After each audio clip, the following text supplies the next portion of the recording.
sure there's nothing on the edge of the beach here. Nope. This is Elliot's cabin. I'm not going to be able to go in there yet because we're not really friends with him yet, but... Alright. Ooh, lots of stuff over here. Alright, let's see if we can pick up these. If they're all regular quality, they'll stack. If they are not, we won't be able to grab them. Great. Alright, so we can go sell these as well. They don't show up in any community center bundles. They're not really a gift that anyone likes, so basically the corals are good just for selling. On the other hand, that purple sea urchin we're going to nab over there actually is in a community center bundle, so I'm going to hang on to that. All right.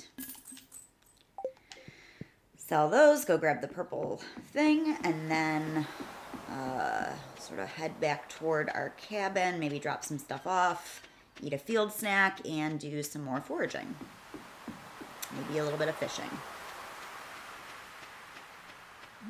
So as you can see, from those 300 wood, basically we've made 277 gold just from the stuff that we found on the beach. We could actually get a little bit more maybe, but like I said, I'm going to hang on to this sea urchin because the community center cutscene is going to get unlocked tomorrow.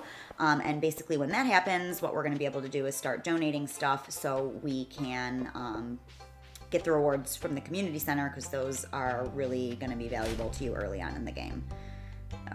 Got a Joja Cola, but don't have any room for it, so just toss him in the trash. It's not worth anything anyway.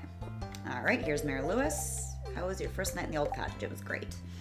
All right, he's looking for someone. Clint is looking for someone to bring 10 iron ores. I'm going to accept this quest, but we're never going to be able to do this within basically today and tomorrow are the only 2 days we have it. The mine opens up tomorrow, actually maybe even day 6, but you're not going to be able to get far enough deep enough in the mine in order to get 10 iron ores. But we'll accept it just because. All right. It doesn't hurt you to accept them and then not follow through. You don't lose hearts or anything with the villagers, so it's not the end of the world either way. And then if for whatever reason we get super lucky and for manage to get iron ores in the little wormy things in the ground or whatever, that way, we can go drop them off to Clint. All right, save the fiber, this wood, the sap, the clay, acorn, urchin, one of these because we're going to need them for the community center bundle, and other one I'm going to sell, and then let's maybe take the long way up around in order to see what we can find up here. We're waiting for, I think we have one item left for the spring forageable iron. I think it's the wild horseradish. And usually you can find some of those pretty much anywhere. Unlike the spring onions, most of these are available just sort of around town regardless of location. The spring onions are only found in that one spot, and we'll walk down there tomorrow in order to take a peek at where those are. Say hi to Linus. Give him that. Good gift. Linus is someone you're going to become friends with pretty early on in this game. The reason for that being is that he's around and he likes pretty much every single gift that you're going to give him. I mean, there's some exceptions to that, but he likes when you give him just forageables and all that.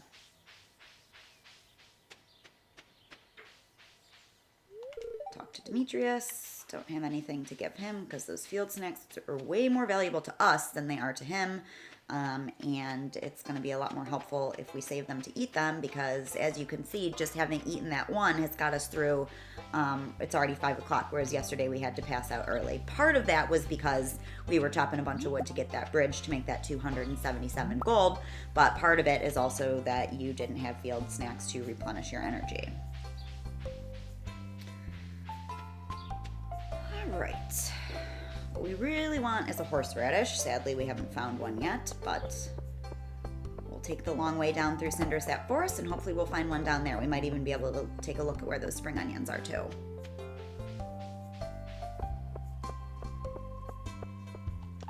I already kicked those this morning.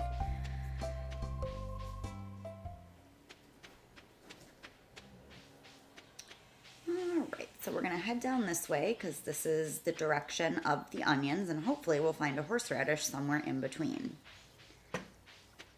All right, cut over these little bridges here, keep sort of heading down to the south. And this is the area where we get all the spring onions. And look what we have here. Also horseradish down here, which is great. Perfect. Ooh, gold quality.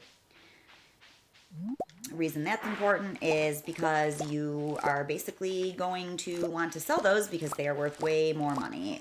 A little bit later on, I would suggest you save maybe 1 or 2 gold quality of stuff just so you have it around for purposes of some of the festivals and things.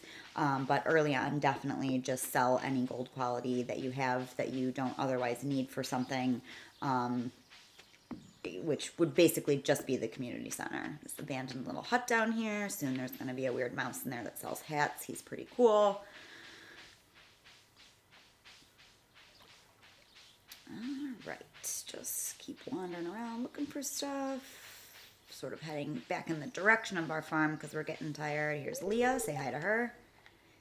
There's a lot of wild food in this area if you know where to look, and we do. Like, for instance, there's a horseradish, and I just showed you where the spring onions were down to the south west there, or southeast, excuse me. Just taking a quick trip up here. Right now, we can't move this log. We're going to try and upgrade our axe to a steel quality axe to do that as sooner rather than later. The reason it's going to be is there's some forageables that you're going to find in there that you don't really find anywhere else and that are really useful for the community center. It's also a really great location for 12 hardwood every single day, but we're not there yet. All right, getting late. So what we're going to do is head back up toward the farm. I'm not going to worry about chopping any of these stones up or anything. I'm going to get closer, then we will chop our little heads off until we're exhausted.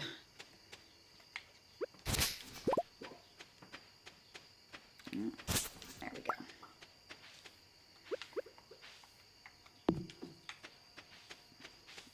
Okay, so we've got one of these already, so I'm going to save one more because a lot of people like those as gifts, so we're going to sell one of those. I'm going to save a spring onion just so we have it. We're going to sell one of those. Keep this wild horseradish for the community center bundle. Save all of these. And I'm going to grab the watering can because we're going to fill that up too before we head off to bed. Saves us the time in the morning. All the rest of this stuff we can sell. So 1 wild horseradish, spring onion, 15 spring onions, and the daffodil. It's going to make us a nice little chunk of change. All right, fill up the watering can, and then while we're still have a little bit of energy and it's not too late, maybe walk around and get some of these stones out of the way so when we find more wild seeds or buy some more stuff from Pierre, we can start expanding our little garden here.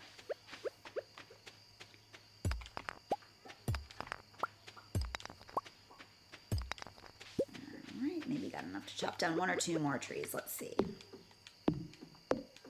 This point in the day, it's not really worth eating a field snack. You're gonna basically want to go to bed around midnight or before so you don't end up with less energy tomorrow than you otherwise would. If you go to bed late, you have less energy. Later on in the game, you're not going to care because you'll have all sorts of food and stuff that you can eat.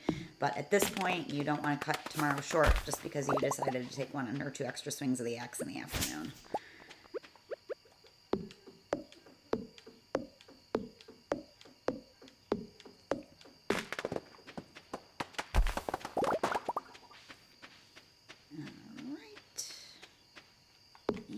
Exhausted after this one. It'll be around 11 o'clock, and this will be basically an ideal way to spend your 4th day. Reason being, we got that bridge completed to make money with all of those more valuable forageables that no one else really cares about. We also got everything we need for the community center bundle, which is going to, that cutscene's going to get unlocked tomorrow. Save all this stuff. Organize ourselves a little bit here so we're all ready to go tomorrow.